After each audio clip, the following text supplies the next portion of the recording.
లైంగిక వేధింపుల్లో జైలుకు వెళ్లొచ్చినటువంటి Johnny master కు మరొక బిగ్ షాక్ తగిలింది. టాలీవుడ్ కొరియోగ్రాఫర్ అసోసియేషన్ కు అధ్యక్షుడిగా ఉన్న జానీకి తెలియకుండానే ఆదివారం ఎన్నికలు నిర్వహించి కొత్త అధ్యక్షుడిని ఎన్నుకున్నారు. గుట్టు చప్పుడు కాకుండా జరిగిన ఎలక్షన్ పై కోర్టును ఆశ్రయిస్తానని చెప్తా ఉన్నారు Jani master. Tollywood choreographer associations ఎన్నికలు వివాదానికి దారితీశాయి. టాలీవుడ్ కొరియోగ్రాఫర్ అసోసియేషన్స్ కు 2023లో అధ్యక్షుడిగా ఎన్నికయ్యారు జానీ మాస్టర్. రూల్స్ ప్రకారం 2025 వరకు ఆయన ప్రెసిడెంట్ గా కొనసాగాలి. కానీ ఆయన పదవీకాలం ముగియకుండానే ఆదివారం కొరియోగ్రాఫర్ అసోసియేషన్ కు ఎన్నికలు జరిగాయి.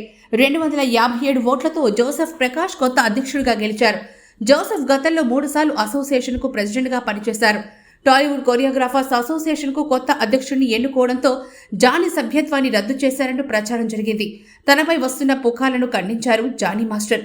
తన మెంబర్షిప్ ని ఎవరూ రద్దు చేయలేదన్నారు. కార్డుల జారీల విషయంలో అక్రమాలను శంకర్పల్లిలో 15 ఎకరాల భూ లావాదేవీలో ప్రశ్నించినందుకే జానీపై కుట్రలు జరుగుతున్నాయంటున్నారు ఆయన సన్నిహితులు.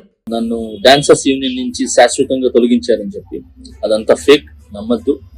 నన్ను ఏ యూనియన్ నుంచి తీసేయలేదు, నా కార్డు ఎవరు తీసేయలేదు.